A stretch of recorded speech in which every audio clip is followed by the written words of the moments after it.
Hello everybody, this is Dr. Bob DeMaria with another episode of Ask Dr. Bob.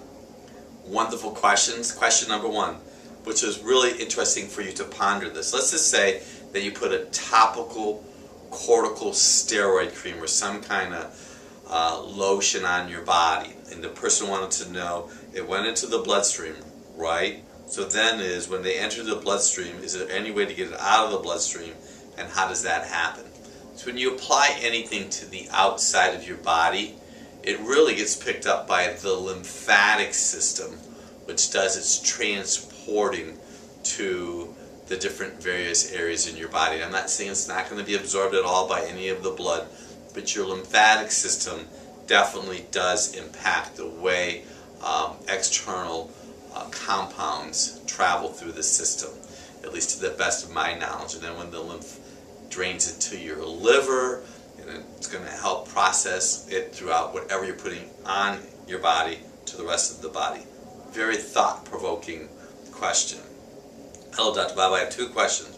What are your recommendations for a 6-year-old boy that has asthma and no appetite, and they have too much energy?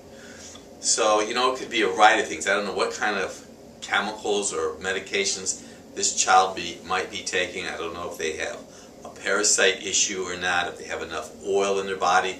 Usually I find most kids, when it comes to asthma, it's a need for oil in their body. So if this individual is like a typical boy, they need more oil than ladies do or young girls do. So I would suggest trying some optimal EFAs, which would be really good, that we use here in our office. You want to make sure that the adrenal glands are being supported. I would avoid dairy and no citrus. The optimal EFAs, you might want to do 1 or 2 every day. You may consider getting my book, Dr. Bob's Guide to Stop ADHD, and follow those protocols. I'm not saying your child has ADHD. We're just trying to improve function. Dr. Bob, what causes mucus to come out of the mouth?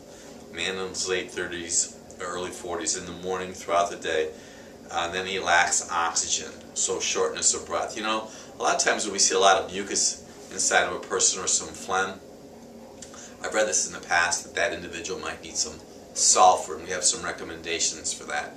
We also have seen that the glands in the body called the parotid glands may be having some distress, and the whole digestive system of wheat and gluten and grain products literally start inside of the mouth. So sometimes we see individuals who have a challenge with their parotid glands, and I also have a recommendation for that. Dr. Bob, you have a recommendation of purified water that can be purchased, or do you? And then they talked about their well water, and it's very expensive. So first, I would consider reverse osmosis units, wherever you may decide you can purchase that from. That's what I found to be probably the very best. You know, I don't know that much about well water itself and how it comes out of the ground, but I know it has to go into a system, and I know there has to be some kind of piping, which means there's going to be some kind of pressure. So I would definitely look into reverse osmosis water. You also had a question about alkaline water. I don't promote alkaline water, not at all. Throws your digestive system off.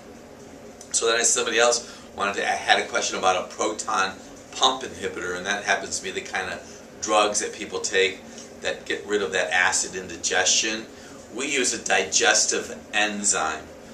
We usually have our practice members take at least 1 or 2 digestive enzyme products in the middle of the meal, and what that does is starts the digestive process over again. Most of the people that have digestive distress is because they don't have enough digestive enzymes in the first place. And what the proton pump inhibitor does, it literally stops almost all digestive issues, because it stops and it actually sops up acid. And sops up means like sopping up like a some kind of a pump, you know, or a chamois, just sucks it right up with a sponge. Hi, Dr. Bob. Enjoy reading your emails. You started going to see an upper cervical chiropractor and wanted to know my thoughts. Chiropractic is far ahead of the game versus medicine, because at least with chiropractic, and if the medical community wants to do any kind of surgery to you, there's no looking back. We happen to be full spine chiropractors at our practice. You wanted to know my credentials. I have my diplomate status in chiropractic orthopedics, and I also have a fellowship in applied spinal biomechanical engineering. We do very specific adjustments in our practice. We take films. We encourage all of our patients and practice members, wherever you're at in the world, you really want someone to take films of your spine. We are of the belief that you want the whole foundation to be taken care of. Yes, an upper cervical chiropractor does a great job. I know that there's other areas in the spine that might need some assistance, but we look at the spine as one contiguous unit. So any chiropractic care is better than no chiropractic care. I'm Dr. Bob DeMaria.